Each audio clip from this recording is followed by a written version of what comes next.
Hi, my name is Heidi Magleby, and welcome to episode number 3 of 5-Minute Vacations, where we deliver stellar strategies for individuals and families. Today, I'd like to talk to you about something called the feelings box. I'm going to share my screen real quick. And if you remember the last episode, we talked about feelings and being able to notice the feelings and name the feelings. And this was the strategy and the intervention that I gave you in order to be able to become better and more proficient at that. So today I want to bounce off of that and build upon what we learned the last time, which is identifying the feelings. Something called the feelings box. Now, this may take a little bit longer than 5 minutes to explain, but I'm going to be quick.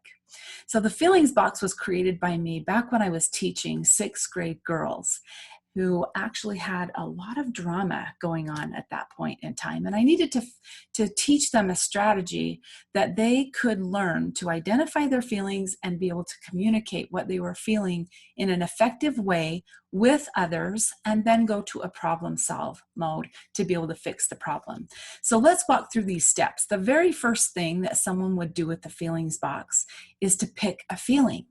So I invited each one of the girls to pick a feeling down here, and they picked a feeling of what they wanted the other person to know that they were feeling. And I had them write it on a little small slip of paper, each person that was involved in this process. So you pick a word which best describes how you are feeling. If you need to pick more than one feeling, that's okay too. But normally I'd only have each person pick up to 2 feelings. Okay, now the next step is super important. It's called I feel about because.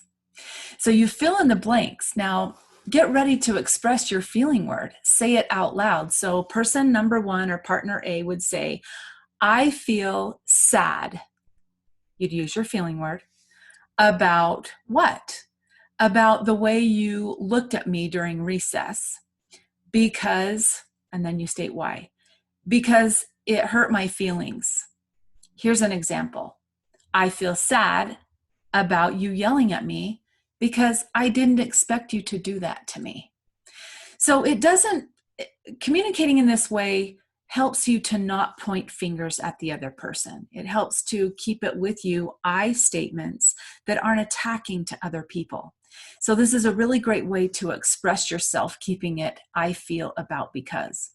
The next step is validate and show empathy. So you're going to listen, repeat, and then switch partners. So repeat what you just heard the person, partner A, say. So partner B is going to listen, repeat, and switch. Okay?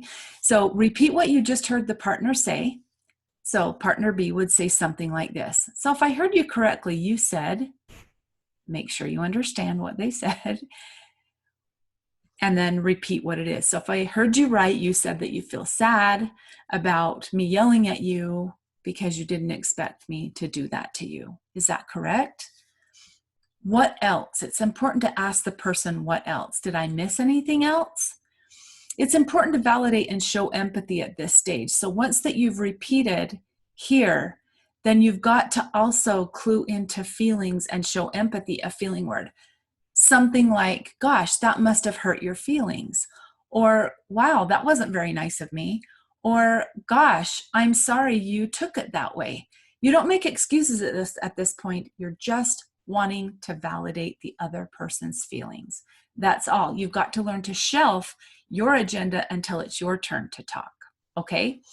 And then once this process has happened with partner A exhibiting I feel about because, and partner B validating and showing empathy, then guess what? You get to switch spots. And partner B gets to say, well, I feel sad about the way you talked about me or said something about me because that hurt my feelings. Whatever it was, then partner B gets to go first, and then partner A gets to validate and show empathy. Okay, so that's the process so far. Now, as you get those 2 processes completed, then the third piece, the magic happens here where you can problem solve at this point. You want to find solutions. And so after each person has had an opportunity to express feelings, it's now time to reach solutions by problem solving. Come up with a few possible scenarios which could work for both of you. Honor each other, This process is successful because both people feel heard and validated. Sometimes the solution is just to be heard and understood by each person. Now I'm going to zoom in on these so that you can see them just a little bit better. And you can see the dialogue there. Okay, this is the process. And I'm telling you, with these little 6th grade girls that I was working with, we didn't even make it to problem solving. They didn't participate in problem solving because they felt heard and understood, each and every one of them that was involved. And they didn't even feel the need to move to problem solving because they had been heard and received and validated by one another.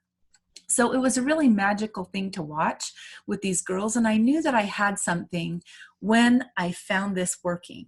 So day after day, as they would go through their little issues of becoming more proficient at communicating with one another, then I would take them back to the drawing board, have them pick a feeling here, write it down on paper, and then take them through the process of the feelings box instructions right here.